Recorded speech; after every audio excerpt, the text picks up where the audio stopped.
Hi guys, welcome to a very intimate Books on Toast interrogation. This is First Page, a show where we put new author voices on the spot. Why do we do this? Because since it's been established that we don't have anything better to do than to binge read books and discover new stories every day, that is what our opium is. Clearly, we're always high. And we're high on books. And by the way, do you know book smell is one of the things that gets you high? Just random, please believe it or not fact for you today. Anyway, before I digress into random things that have nothing to do with this particular episode, one of the reasons why we started First Page was to bring new authors, like I said, onto the platform which we love. And over the course of our multiple readings and rereadings, we've come to discover some great gems that we feel that everybody should be talking about. And the person that I'm going to unveil to you guys today is this erratically talented author called Shubhangi Swarup, whose lyrically titled book, The Latitudes of Longing, has been lauded by her publisher as the literary find of the year. Let me introduce you to the woman of the moment, Miss Shubhangi Swarup. Oh, thank you. That's very touching. Thank you. Welcome, Shubhangi, to our show. Thank you. Let me tell you, your book, Latitudes of Longing, held my imagination hostage for a month. I feel like I could not do anything but I'm read so the book. relieved. Really, and I have a lot of reading homework to do, considering that there is so much to read, but I took the time to read and reread this book twice. So yeah, I'm behind on many of my own personal projects. Thanks to you, and thanks for destroying my day. I'm so grateful for that. I'm so grateful for that. It's every writer's dream come true to have an engaged reader. And a reread, like I was saying before, that's very touching. And I feel that's something that we are amongst the threatened and endangered habits. Rereading is one there. It's one of the critically endangered habits, because there is this pressure to let's move on, let's read the new thing, find the new thing. So that ability to reflect and revisit and slow down is an endangered habit right now. And strangely enough, that's one of my favorite things, is to reread. Oh, you do reread a lot? I reread a lot. I sometimes read just to reread, because that is the time when you can actually reflect, engage, have a deeper conversation, see what is not being spoken, you know. I mean, a book to me is always the tip of the iceberg, and many writers have written about that. So how do you engage with the rest? And I feel that silent communication between the writer and the reader and the novel or the words, that is the most beautiful thing, the blank spaces where we both don't need to specify that. And I feel that comes through in a reread. That's exactly the kind of feeling that Latitudes of Longing will leave you with. It will leave you with a lot of haunting silence within yourself, but we will get to that later in the interview. But before we go any further, Shubhangi, I would request you to introduce yourself to our viewers.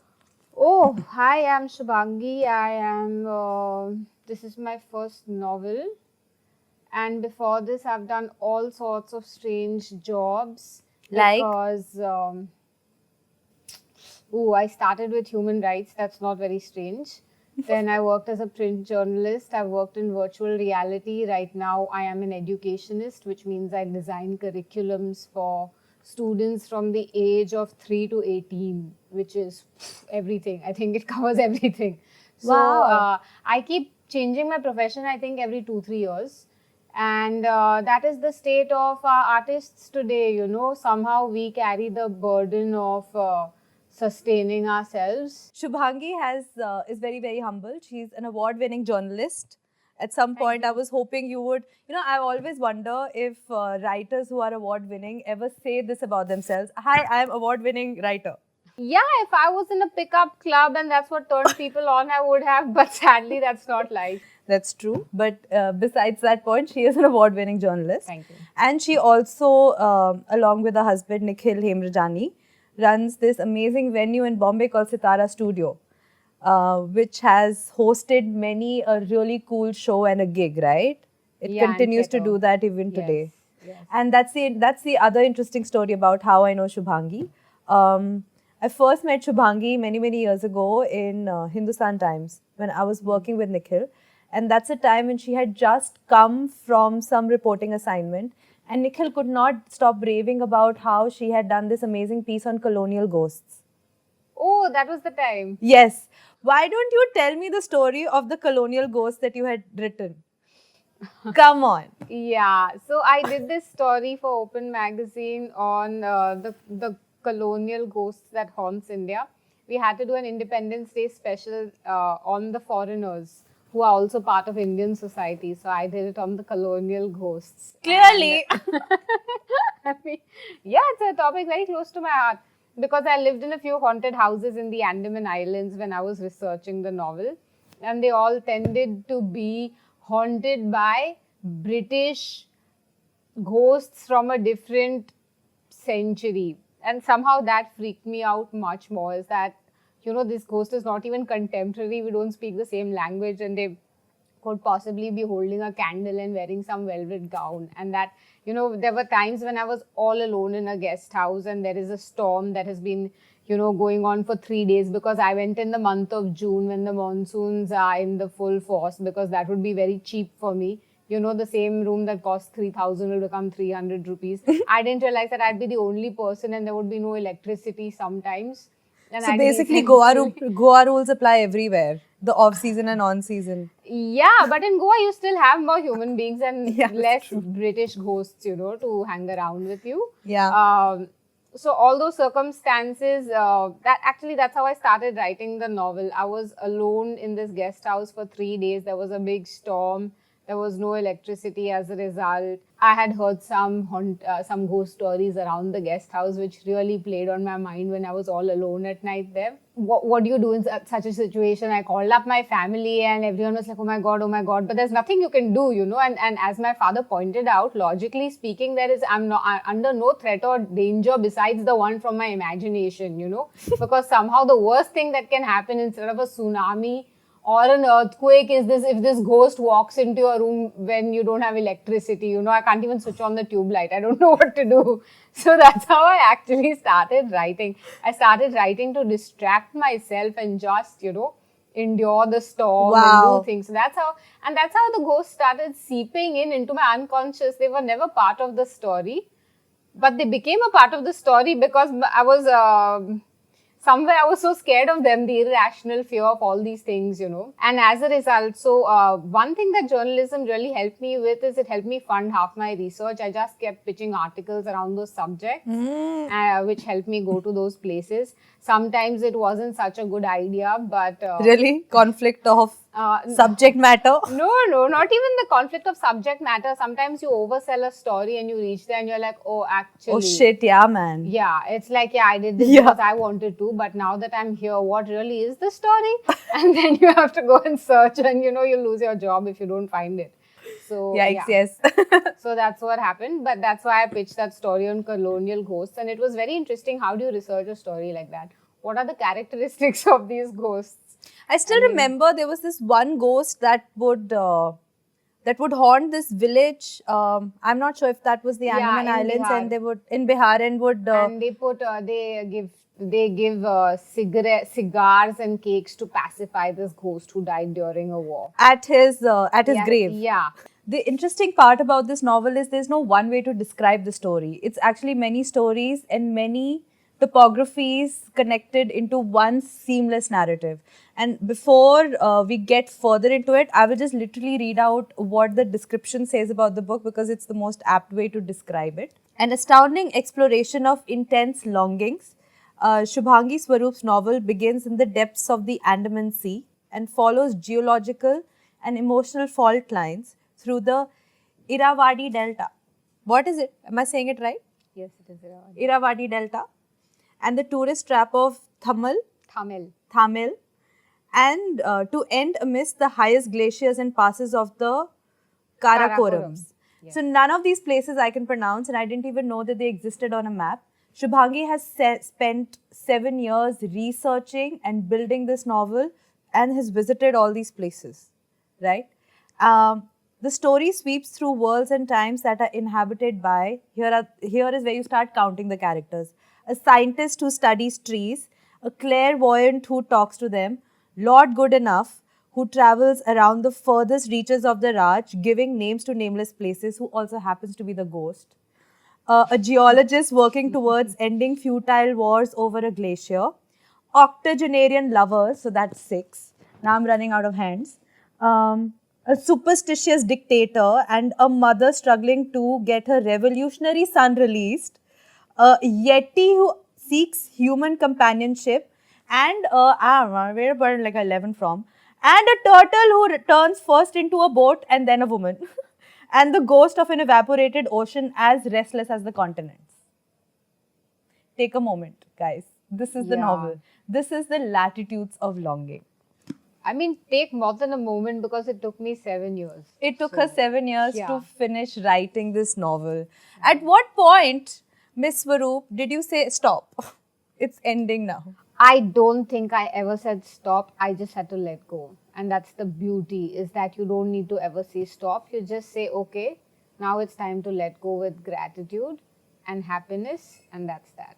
So you went to all these interesting places, right, to research your book. You went, you were telling me you went to the Namdaf National Park to Namdafa. Namdafa National Park.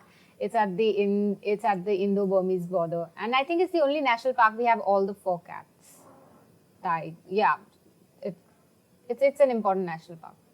And that's where you met an opium farmer and spent a day, spent a month researching him?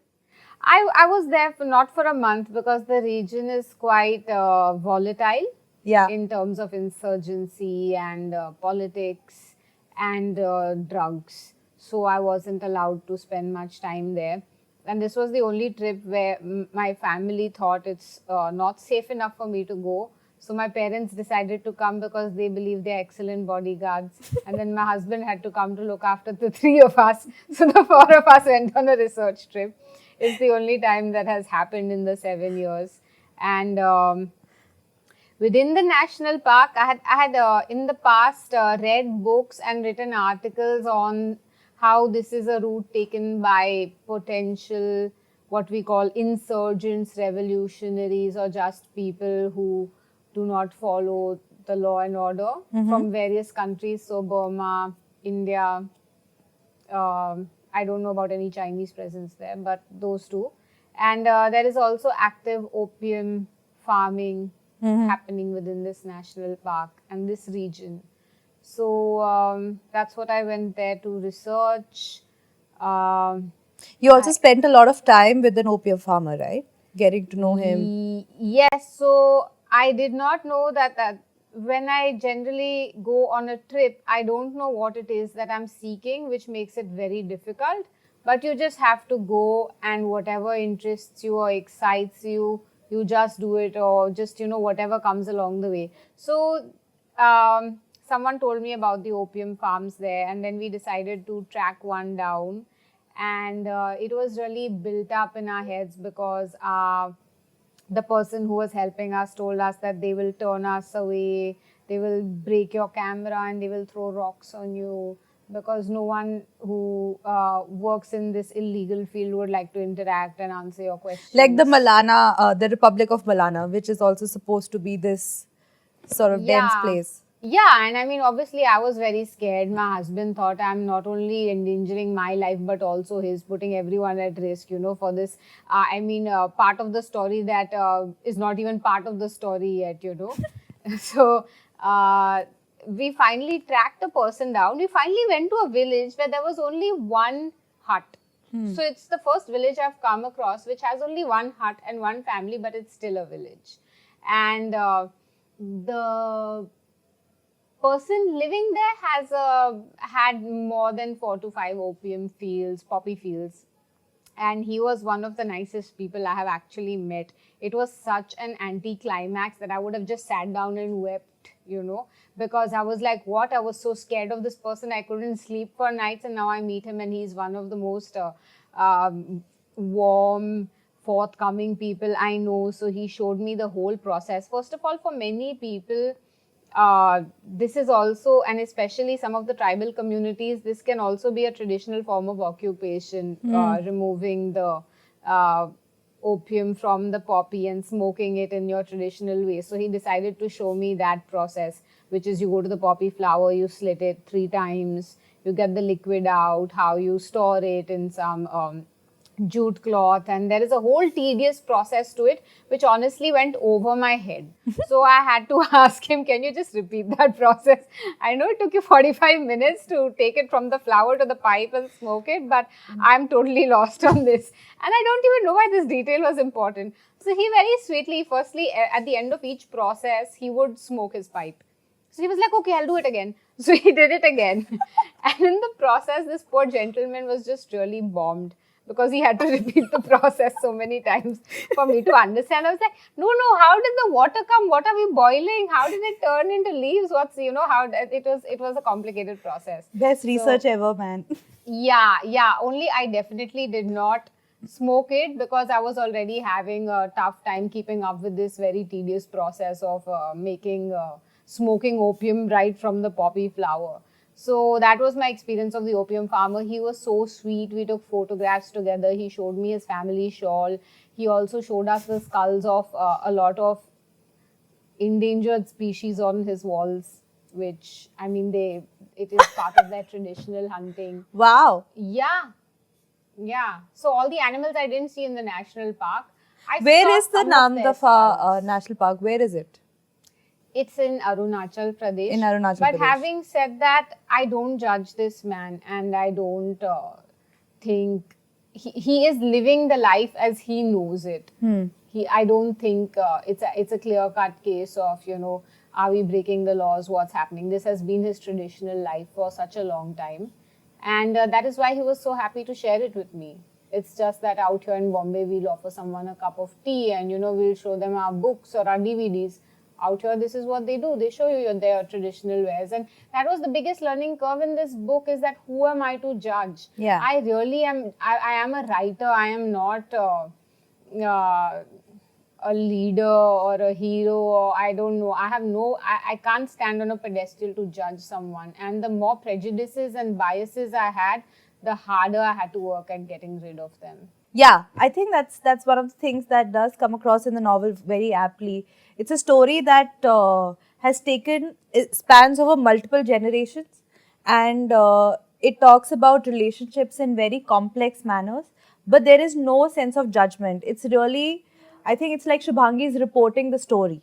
It's very evident from the way the flow goes. So thank you. That's a really cool thing. But even as journalists, we do make judgments of what is right and wrong. Yeah. And I feel fiction is one step above, because I have to explore it without a sense of morality. That's true. Oh, wow. Fiction without sense of morality. And I that's have to a very hard the silences. As a reporter, I will always rely on the dialogue. I will rely on the spoken word, and I will document it. Sometimes I can even, as you know, as a journalist, sometimes we know the other person's faffing, we know the other person's lying, but we will still report what is said. But with fiction, we have the freedom to go by the way we perceive it, and not on what is said. That's amazing. How did you then separate yourself from the actual bias? It was a big struggle, and so when I started writing, I read a lot of books on how writers write and tips, and everyone says be well read, read diversely, focus on your craft, the importance of language. No one really spoke about the personal journey you have to make, and sometimes you have to learn to be, if not a better human being, but a definitely more mature human being. And that is the point I would like to even if there is someone out there who wants to follow writing or some kind of artistic path, is that it tests your character, and sometimes the leaps, sometimes the breakthroughs that you make in the book could be breakthroughs that you make within yourself. This being non-judgmental, I'm a very judgmental person, and urban societies reward people for being judgmental. We make our decisions based on how people dress. We make our decisions on what people say, and we divide our boundaries, and they're all mutually exclusive. Oh my God, okay, that person, I think they're not liberal, so I'm not going to talk to them. I do that too in my other life. But in fiction, I had to break every damn rule, and it really brought me down to my knees. Till I did not learn this lesson, it would keep repeating. Because Each character is close to you. Each character is a part of you. And if I judge one of those parts, it will have repercussions on myself. It was the writing this book has been a very special journey for me, because it has also led to some kind of understanding and forgiveness within me, at my personal level, in my own life. Because to be able to understand a character, there is one character who beats his wife up. To deal with him with compassion, or to deal with people who visit dance bars with compassion, as someone, as we, you and I must have faced sexual harassment so many times. Yep. And possibly And casual assault. sexual harassment. Exactly, casual sexual harassment, possibly violent sexual assault. For us to deal with a certain kind of man and not judge that person takes a lot.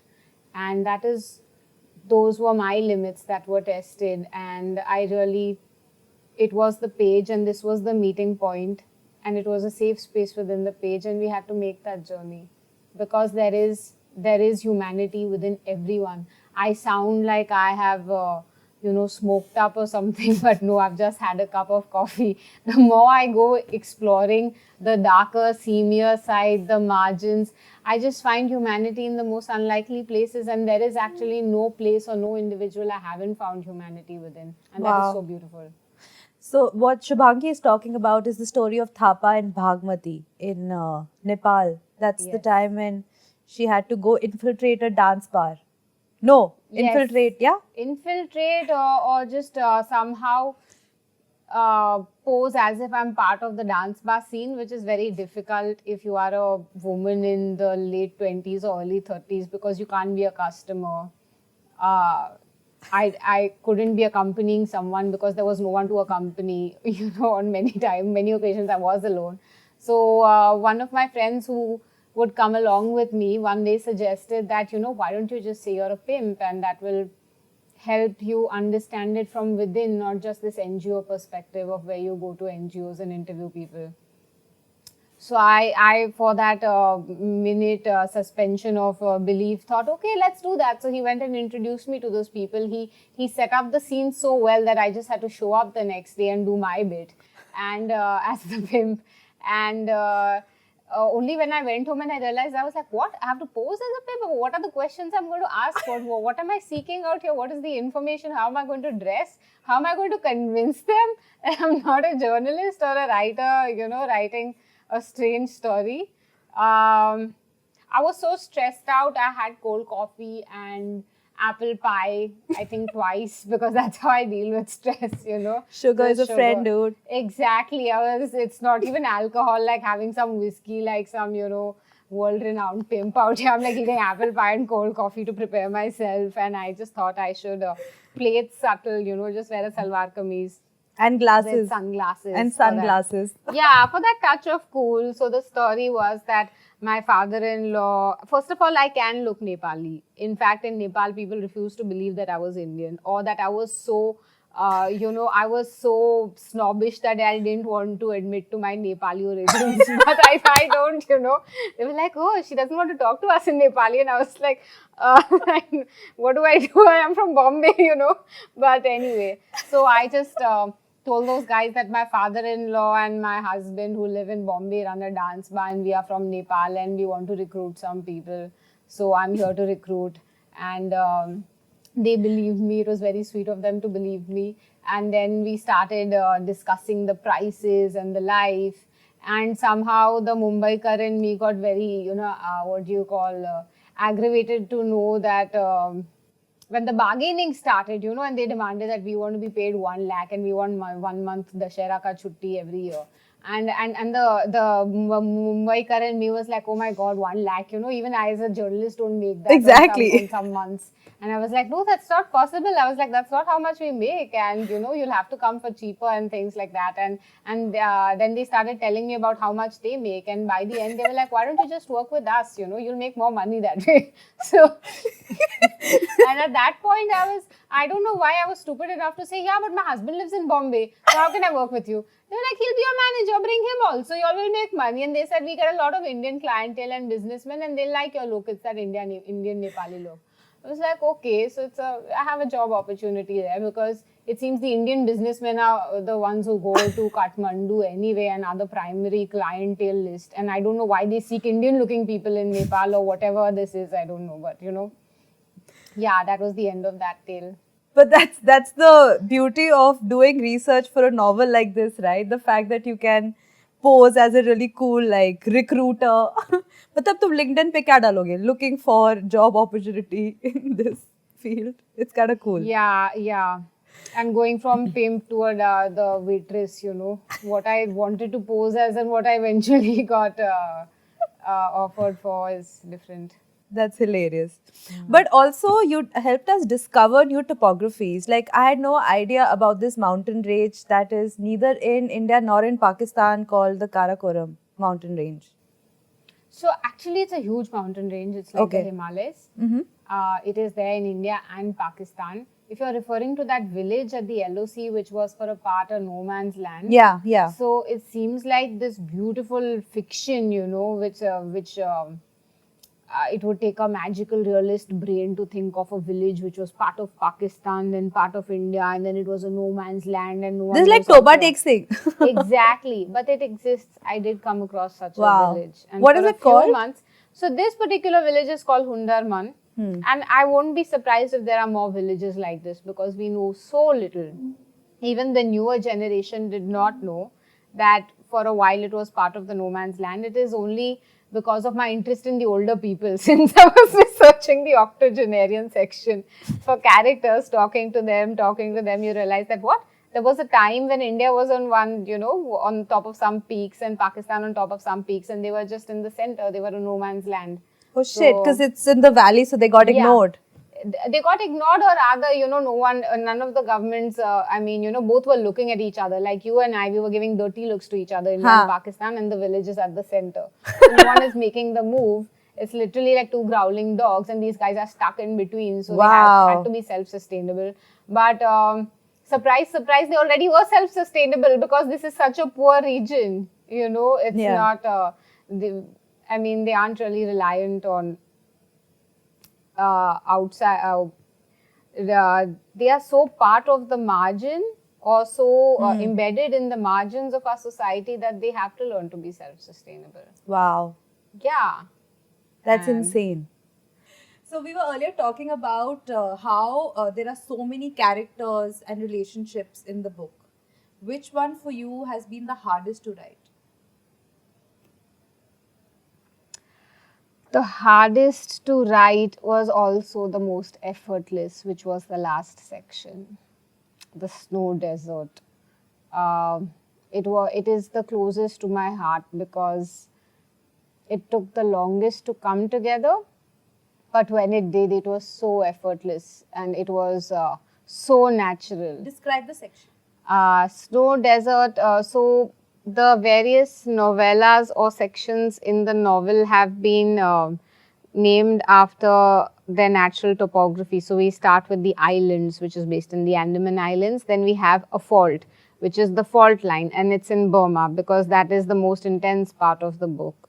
And by the way, all the sections are based on a tectonically active fault line. That is the narrative thread. Then we go to a valley, which is Kathmandu Valley, which is also tectonically active. And then we end with the snow desert, which is in Ladakh. It also has the Siachen Glacier. And the snow desert was the most difficult for me because I had to, if the narrative thread of the novel is a fault line and there is so much restlessness and angst, and that is what fault lines are, where one piece of land is going down, another is coming up, and the two are resisting, they are constantly resisting it. Then what is the conclusion to such fault lines? It's all a philosophical question that I had to deal with. It's almost like where the yearnings have to cease, where the resistance has to cease, and we can just be, whereas, and to me, to get to that space, that mental space, that emotional space, almost like a suspension of gravity, if I may say so, because gravity is a very heavy thing. It keeps us sometimes not grounded, but it keeps us connected to things, that what is emotional gravitas, it's also hanging on to stuff sometimes, I feel. So to sort of work with that timelessness, that aspiration of the universe and the galaxy, because if we are dealing with the earth and natural forces, then isn't there an aspiration for the universe also? Like, what does the earth dream of? If I were to, in fiction, inhabit the consciousness of the earth, what does the earth dream of? If I dream of bigger things, I don't know. Like, what is our place in the larger scheme of the universe and not just the scheme of the earth? So do you have any favorite Indian literary novelists and works that you've looked up to? The ones that I tend to look up to tend to come from folk tales, folklore, regional writing more than Indian English.